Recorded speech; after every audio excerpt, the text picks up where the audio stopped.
I am taking a topic that is motion in vertical circle, और ये chapter number 5 का ही continuation part है। वैसे तो ये टॉपिक सीबीएसई में कवर नहीं होता, बट येस कॉम्पिटिशन्स में काफ़ी क्वेश्चंस पूछे जाते हैं, तो आई एम टेकिंग इट।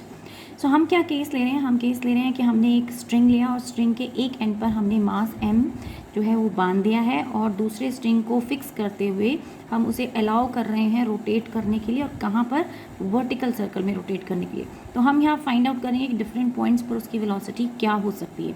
तो सबसे पहले मैं मानती हूँ कि लोएस्ट पॉइंट जो था वर्टिकल सर्कल का, वहाँ पर वेलोसिटी थी u। पॉइंट यहाँ से यानी बॉडी यहाँ से मूव करते हुए पॉइंट P पे पहुँच जाती है, और वहाँ जाकर उसकी कोई और वेलोसिटी होगी, final velocity, that is v। हमने कहा कि पॉइंट P के बीच में और वर्टिकल पॉइंट्स के बीच में जो y एक्सिस था उसके बीच में एंगल बन रहा है थीटा। अगर आप यहाँ से नॉर्मल डालते हो किस पॉइंट पे, वर्टिकल लाइन पे, तो जो डिस्टेंस जिस पॉइंट पे ये हिट किया, इस पॉइंट को मैं कोई नॉर्मल बोल रही हूँ, n बोल देते हैं हम इसे, और नीचे वाला जो डिस्टेंस है यानी कि n to l डिस्टेंस अगर h है, तो रिमेनिंग डिस्टेंस आपका हो जाएगा r माइनस एच, जिसमें r क्या है, r है आपका रेडियस। तो r जो है h से लेकर o तक का डिस्टेंस भी r है, o से m तक का डिस्टेंस भी r है, और o से लेकर l तक का डिस्टेंस भी r है। ये पूरी टोटल रेडियस है। लेकिन जब आपने पॉइंट P से नॉर्मल डाला है, तो जो लेफ्ट आउट डिस्टेंस हो गया, मान लीजिए लेफ्ट आउट जो हाइट थी वो थी h, तो रिमेनिंग रह गया आपके पास r माइनस एच।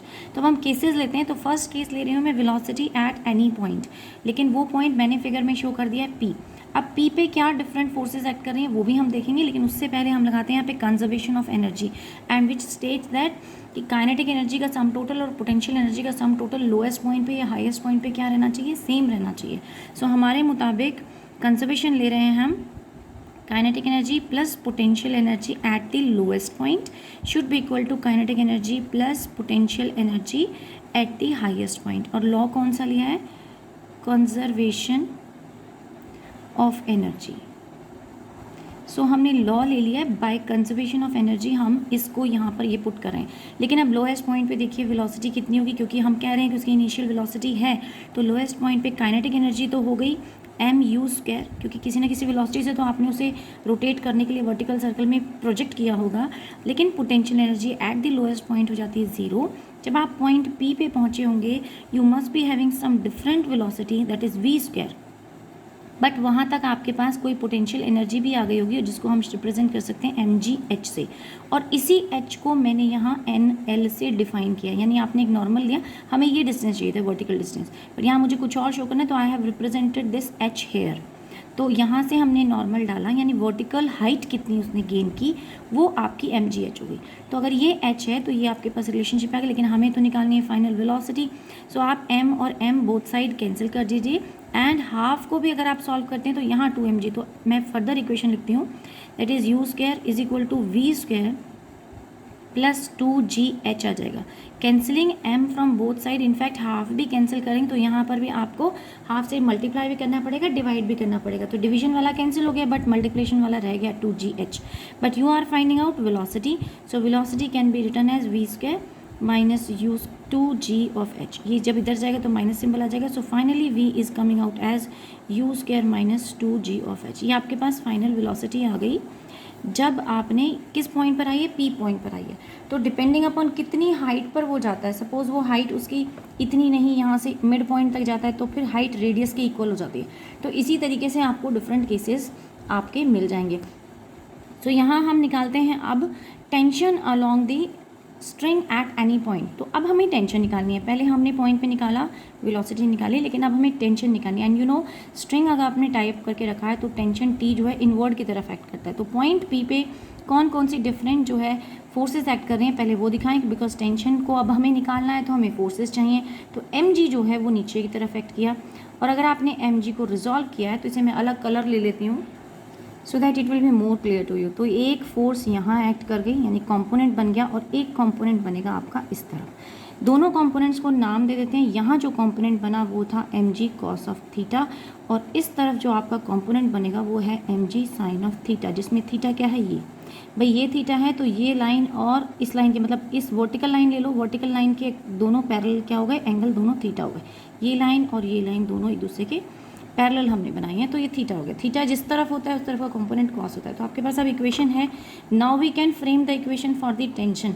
और हम कह रहे हैं कि ये सर्कुलर मोशन जो दिया है वो सिर्फ टेंशन की वजह से नहीं आया होगा, बल्कि वहाँ पर क्योंकि एक कंपोनेंट और भी एक्ट कर रहा है, तो हमारी सेंट्रीपेटल फोर्स जो अब हमें मिली है वो डिफरेंस की वजह से मिली है, जिसको हम क्या कहते हैं, T minus M G cos of theta should be equal to mv square by r, because they are, one is action, another is reaction, giving you the net force that is equal to, net force यहाँ पर क्या है, centripetal force है। तो जो centripetal force यानी resultant motion मिला आपको वो because of the difference between the two मिला है। एक एक्शन हो गया, एक रिएक्शन हो गया।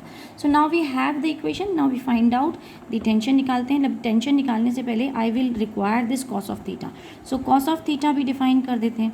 Cos theta is your base upon hypotenuse. Base is r minus H, that is r minus H divided by hypotenuse is your r।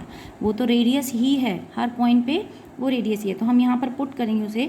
तो now the tension will be, you have M G को इस तरफ लेके जाते हैं तो M V square by R plus M G cos of theta, और मुझे यहीं पुट कर देना चाहिए था वैसे कॉस थीटा को, but let us put it M G are minus H by R plus M V square. तो अब v की जगह हम ये ऊपर वाली वैल्यू पुट कर सकते हैं जो हम पहले निकाल चुके हैं, ये वाली पुट करते हैं वी स्क्वायर वाली। तो यहाँ पे पुट कर देते हैं यू स्क्वायर माइनस में 2g of h, and then you can take out common part from it. तो आपके पास यहाँ पर मैंने relation M V square by R था, तो यहाँ पे r भी है, तो m बाय आर इधर भी आ रहा है, m बाय आर भी इधर आ रहा है, तो हम दोनों को कॉमन निकालते हैं। एंड देन इनसाइड आपके पास इसको प्रोडक्ट को ओपन अप कर दीजिए, minus G of H plus ये भी ओपन कर देते हैं, यू स्क्वायर माइनस में 2gh रिलेशन आ जाता है। And when you simplify this one you will get m by R as it is रखते हैं, और यू स्क्वायर कॉमन है निकाल लिया, ये भी जी आर है, सॉरी ये जी एच और जी एच जो है आपका 3gh हो जाता है, तो माइनस 3gh, और आपके पास जी आर भी बच गया प्लस में G are. So this is the final expression for the tension. यानी हमें स्ट्रिंग के पॉइंट P पर वेलोसिटी क्या होनी चाहिए वो भी मिल गई, पॉइंट P पर टेंशन क्या होना चाहिए वो भी मिल गया। तो दोनों एक्सप्रेशन अब हमारे पास आ गए हैं। अब हम निकालना चाहते हैं कि स्ट्रिंग के डिफरेंट केसेस पे यानी टेंशन जो है डिफरेंट पॉइंट्स पे कितना होगा। तो पहले देखते हैं tension in the string at the bottom and the top. तो टेंशन के केसेस ले रहे हैं हम पहले कि बॉटम पे टेंशन कितनी हो जाएगी और टॉप पे टेंशन कितनी हो जाएगी। तो एट द लोएस्ट पॉइंट पे, लोएस्ट पॉइंट जब आप ले रहे हो, देखिए फिगर देखते हैं, जब हम लोएस्ट पॉइंट पर आ रहे हैं तो h क्या हो जाता है आपका, ज़ीरो हो जाता है, हाइट आपकी ज़ीरो हो जाती है। तो हम यहाँ पर लिख देते हैं that h is equal to zero for this case. अगर हाइट ज़ीरो हो जाती है तो इस एक्सप्रेशन को हम फिर से मॉडिफाई कर दें, तो टेंशन सिर्फ बच गया m by r u square plus g are. So ये आपके पास टेंशन आ गया। अब कहते हैं at the highest point h क्या हो जाता है आपका 2r के बराबर, क्योंकि डायमीटर के इक्वल हो जाएगा यानी रेडियस का डबल हो जाएगा। और अब हम h को जहाँ पर भी था एक्सप्रेशन इसमें हम 2r प्लेस कर देते हैं। So your expression will be t is equal to क्या बच जाएगा m बाय आर। इसे आप टेंशन एट लोएस्ट पॉइंट बोल सकते हो, इसे हम टेंशन एट हाईएस्ट पॉइंट बोल सकते हैं। अब हम वैल्यू में पुट कर रहे हैं माइनस में 3g, और अब यहाँ पर 2r पुट कर दीजिए, टोटल मल्टीप्लाई करके 6r आ जाएगा। तो मैं तो यहाँ भी 2r ही लिख रही हूँ, नेक्स्ट एक्सप्रेशन में हम इसे चेंज कर देंगे plus g of r। So ये आपके पास एक्सप्रेशन आ जाती है, and then you will place the value.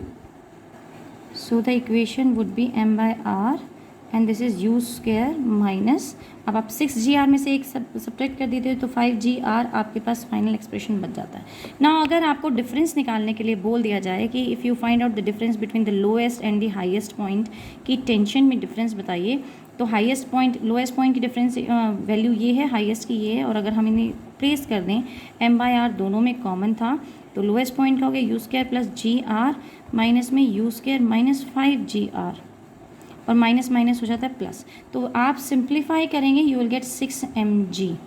ये मैंने यू स्क्वायर कैंसिल हो जाएगा, और यहाँ पर आपके पास 6gr बचेगा जिसमें से r भी कट जाता है, तो आपके पास बचता है 6mg। तो ये आ जाता है डिफरेंस।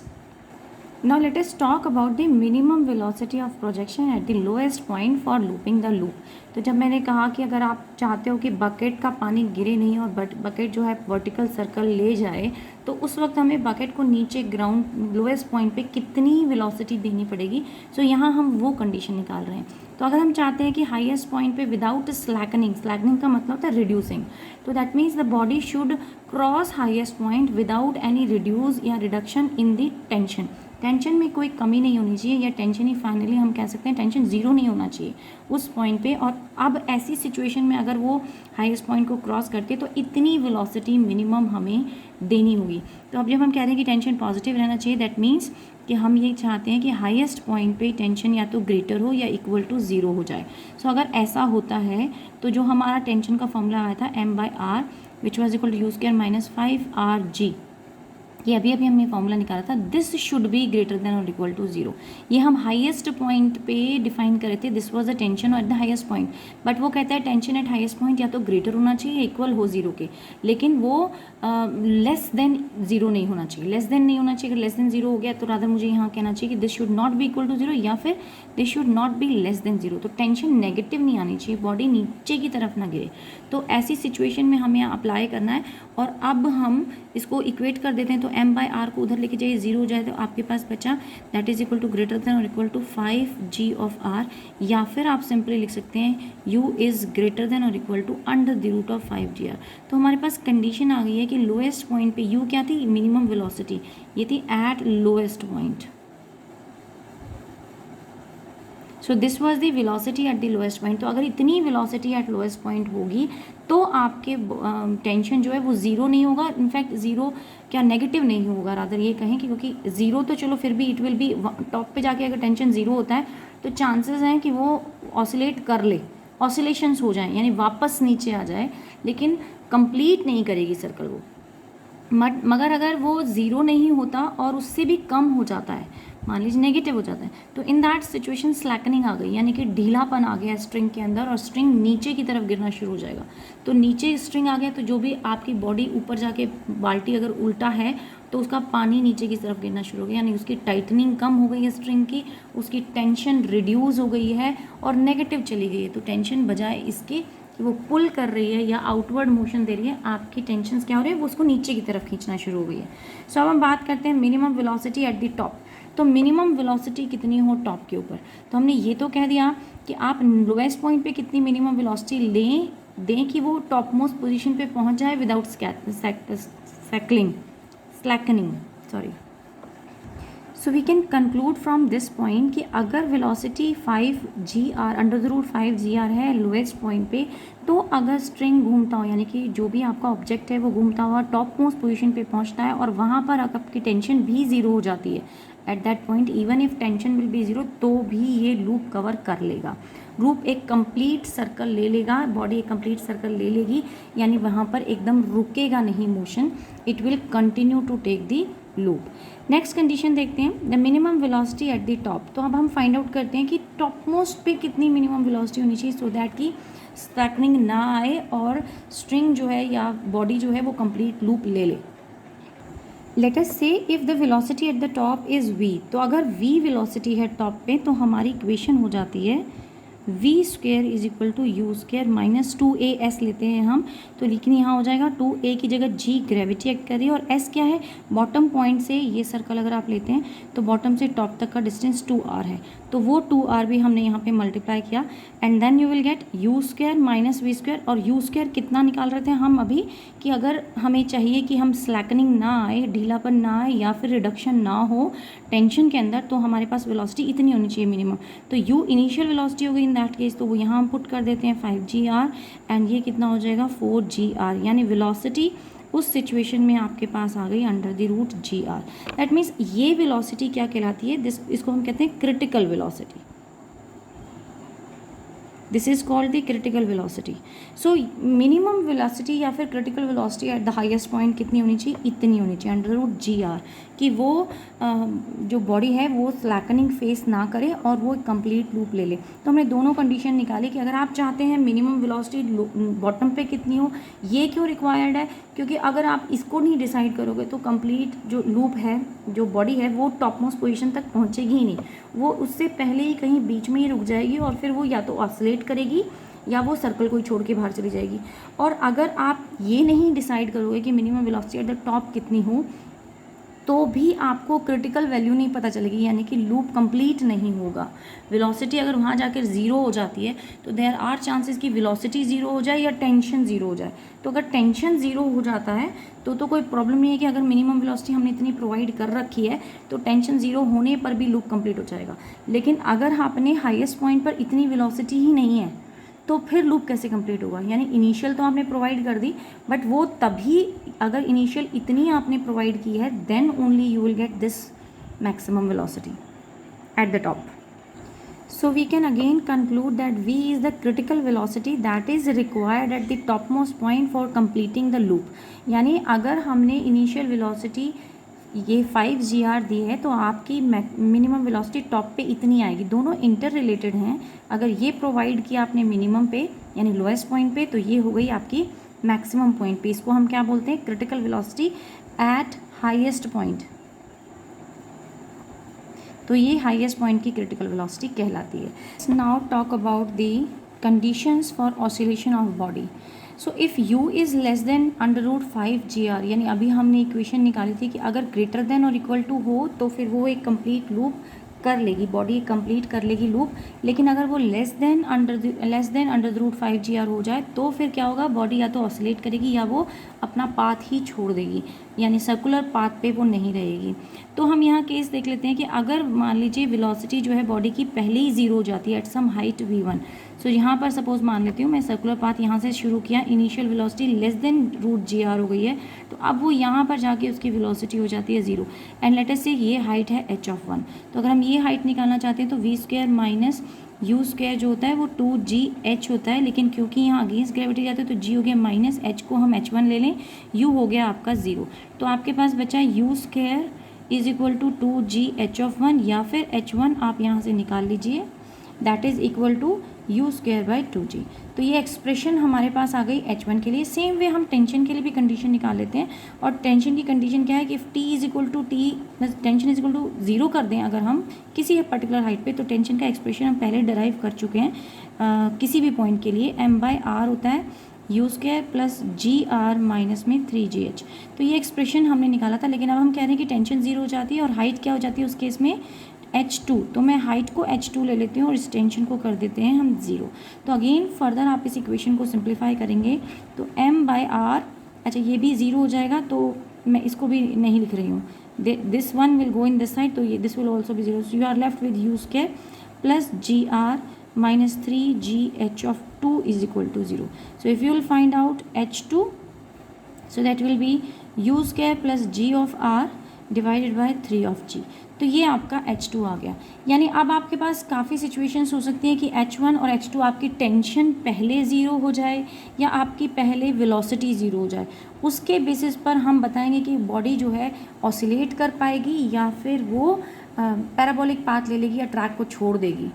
सो फर्स्ट केस लेते हैं अब हम कि for a body to oscillate its velocity become 0 earlier than the tension.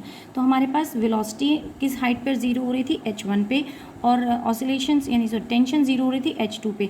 तो अगर हम कह रहे हैं कि वेलोसिटी पहले 0 हो जाए then your condition should be h1 should be less than h2, height आपकी h1 कम हो जाए। और अगर ऐसा होता है तो हम दोनों वेलोसिटीज़ को कंपेयर कर देते हैं, या फिर इसे हम ऐसे लिख लेते हैं u²/2g, ये h1 हमने डराइव किया था which should be less then u² plus g of r/3g, और ये हमने h2 डिराइव किया था। दोनों को हमने इक्वेट कर दिया है और इसको क्रॉस मल्टीप्लाई करते हैं, g और g तो काट दीजिए, क्रॉस मल्टीप्लाई कीजिए, equation will come out to be 3u² less than 2u² plus 2g of r। और अगर आप इसे फर्दर सिंप्लीफाई करें तो u² और ये 2gr बच जाता, तो हमारे पास इक्वेशन एक्चुअली बच जाएगी u² is less than 2gr, या फिर u is equal to under the root of less than under root 2g of r। तो अगर आपकी सिचुएशन ऐसी आती है कि वेलोसिटी जो है मतलब less than under the root 2gr हो जाए, तो फिर वो बॉडी जो है वो रुकेगी वहाँ पर जिस पॉइंट पर उसने सपोज हमने कहा कि वेलोसिटी यहाँ 0 हो जाती है। तो वेलोसिटी अगर पहले 0 हो जाती है तो body will take the oscillations. और इसमें भी एक कंडीशन हम और ऐड कर सकते हैं कि अगर ऑसिलेशंस तब तक हो रही है जबकि पास आपके पास ये कंडीशन, लेकिन अगर ये equal to under the root 2gr हो जाए तो then the path of the oscillation will be a semi circle. तो फिर सेमी सर्कुलर पाथ मिलेगा। ऑसिलेशंस तब भी होंगी लेकिन उसका एक स्पेशल केस मैंने बता दिया ये।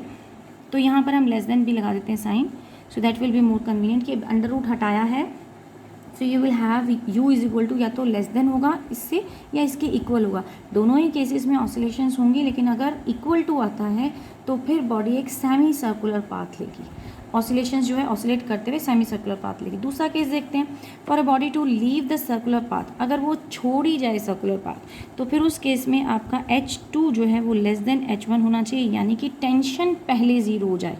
तो जिस पॉइंट पर जाकर टेंशन ज़ीरो हो गई, यानी जो कहते हैं स्ट्रिंग में जो स्लैकनिंग थी वो पहले ही आ गई है, रादर टेंशन वहाँ पर ज़ीरो ही हो चुका है, तो फिर क्या होगा, फिर भी हम इसको दोबारा से इक्वेट कर सकते हैं। तो अब हमारे पास u square plus GR by 3G लेते हैं, that is less than u square by 2G।